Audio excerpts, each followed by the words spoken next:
Nama saya Rinaldi Liando, kelas B1 Ekstensi.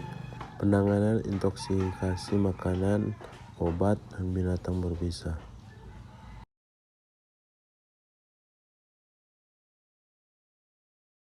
Pertolongan pada keracunan makanan. Penderita keracunan makanan sebaiknya ditangani oleh dokter untuk mendapat pengobatan medis dengan tepat. Namun, sebelum mendapatkan penanganan rumah sakit, terdapat beberapa langkah pertolongan pertama keracunan makanan yang dapat dilakukan untuk meredakan gejalanya. Berikut penjelasannya. Jika menyadari tengah keracunan makanan, teman-teman segera mengonsumsi banyak air putih. Tujuannya untuk mengisi kembali cairan yang keluar saat muntah atau mengalami diare sehingga teman-teman terhindar dari dehidrasi. Selain minum air putih, teman-teman bisa juga mengonsumsi minuman elektrolit dan banyak makan makanan berkuah. Namun, jangan minum air dalam jumlah banyak sekaligus ya. Minumlah sedikit demi sedikit secara rutin agar tidak mual. Selain itu, bila mengalami keracunan makanan, teman-teman harus segera mengatasi rasa mual dan muntah. Bila teman-teman sudah mengalami muntah-muntah, sebaiknya hindari mengonsumsi makanan padat. Cobalah untuk makan sesuatu yang ringan dan hambar, seperti biskuit, pisang, nasi, atau roti. Sedangkan untuk mengatasi mual, gunakan minyak kayu putih atau minyak aromaterapi yang tidak menyengat. Jika ingin mengonsumsi obat, sebaiknya konsultasikan dengan dokter terlebih dahulu ya. Selain menggunakan minyak kayu putih, teman-teman bisa juga mengonsumsi air jahe. Air jahe bisa membantu mengatasi rasa tidak nyaman pada perut saat mengalami keracunan makanan. Air jahe juga bisa membuat tubuh menjadi lebih nyaman. Bila teman-teman tidak kuat dengan rasa pedas dari jahe, cobalah mengonsumsi sesuatu yang mengandung prebiotik seperti yogurt. Selain mengonsumsi obat herbal berupa jahe, teman-teman juga harus memperhatikan menu makanan. Jangan makan makanan sembarangan, terlebih bila mual, muntah, dan diare yang dialami cukup parah. Jadi, pilih makanan yang mudah dicerna dan rendah serat agar tidak memperberat kerja saluran cerna. Teman-teman bisa makan biskuit, pisang, bubur, oatmeal, kaldu ayam, kentang, dan roti putih.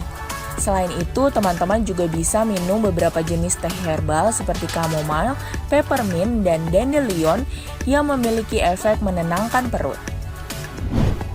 Setelah melakukan beberapa penanganan dengan makanan dan minuman, teman-teman juga perlu untuk beristirahat. Pastikan untuk mengurangi kegiatan fisik dan berikan lebih banyak waktu untuk tubuh beristirahat. Istirahat akan membantu tubuh untuk bisa bekerja melawan bakteri atau kuman yang masuk dalam tubuh.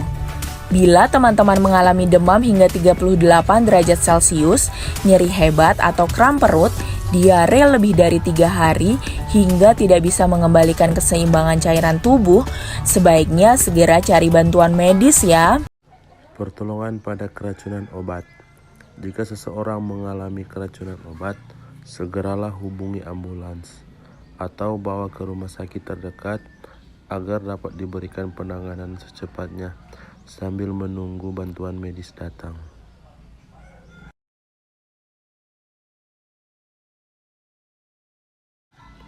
Cek denyut nadi, pola nafas, dan saluran pernafasannya.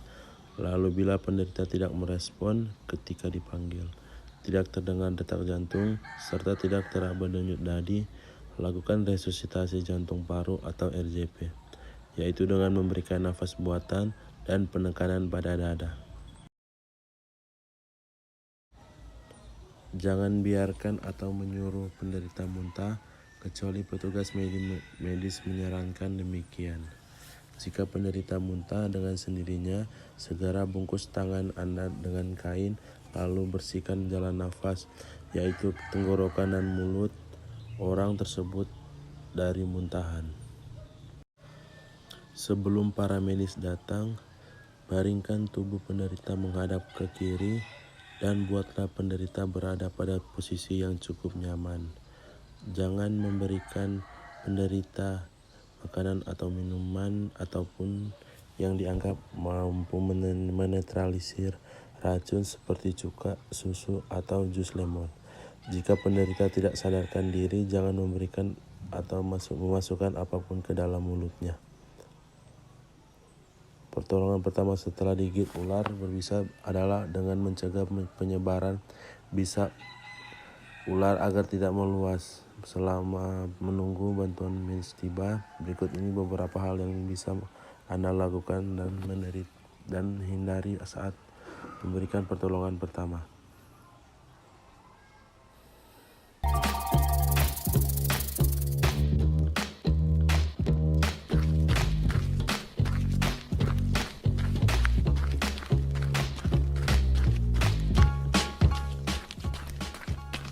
Aduh, Riko kenapa? Aku digigit ular. Kalau dilihat dari lukanya, ini tusukan. Jadi pasti ular tadi berbisa. Aku telepon ambulan ya, supaya Riko cepat dibawa ke puskesmas. Betul ya. Sambil menunggu ambulan, kita lakukan penanganan awal dengan imobilisasi yuk. Caranya, dengan mengapit kaki Riko dengan kayu atau bambu. Intinya, kita buat kaki Riko untuk tidak bergerak. Kemudian ikat menggunakan kain, tali, atau apapun yang kuat pada kayu atau bambu ya. Bukan di tempat gigitan ularnya. Jangan gerakan kakimu, Riko. Tenang aja Riko, imobilisasi berhasil. Sebentar lagi ambulans datang. Kamu jangan khawatir ya. Wah, kalian hebat. Sudah mengetahui pertolongan pertama akibat gigitan ular. Selama di ambulan, Riko akan mendapat infus pereda nyeri untuk meredakan nyerinya. Sampai di puskesmas, dokter akan segera memeriksa Riko. Selamat datang di Fakultas Keperawatan Universitas Pembangunan Indonesia Manado. Kampus asri dan elegan yang berdiri sejak tanggal 20 Januari tahun 2009, saat ini memiliki 2 program studi. Program studi ilmu keperawatan dengan gelar sarjana keperawatan dan program studi profesi nurse dengan gelar nurse. Menjadi nurse profesional adalah impian dan harapan banyak orang. Dengan visi menjadi program studi nurse yang menghasilkan nurse yang unggul, kompeten, dan profesional serta berdaya saing dalam bidang keperawatan gawat darurat pada tahun 2022. Kami memberi diri untuk mendidik perawat-perawat pemula dengan bekal ilmu, keterampilan, dan sikap profesional keperawatan tanpa memandang bulu.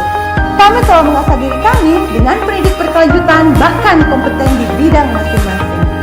Bagi putra-putri bangsa yang rindu untuk mengabdi dirinya melayani negeri, melayani orang-orang yang membutuhkan pertolongan dalam bidang kesehatan khususnya keperawatan, jangan ragu-ragu, tetapkan pilihan Anda dengan semangat.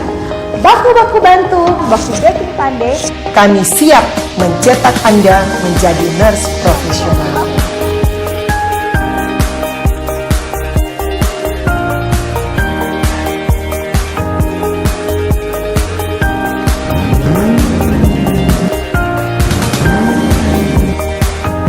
Kiranya program studi nurse dapat mencetak perawat yang profesional dan berkompeten di bidangnya, serta memiliki etika dan moral yang baik dan bertanggung jawab, juga dapat bersaing secara global maupun internasional dan selalu menjaga nama baik alma mater Universitas Pembangunan Indonesia. Harapan kami di mana ketika melaksanakan asuhan keperawatan sesuai kompetensi, maka semua ilmu yang didapat terutama dalam praktik profesi nurse di rumah sakit itu tetap dikembangkan.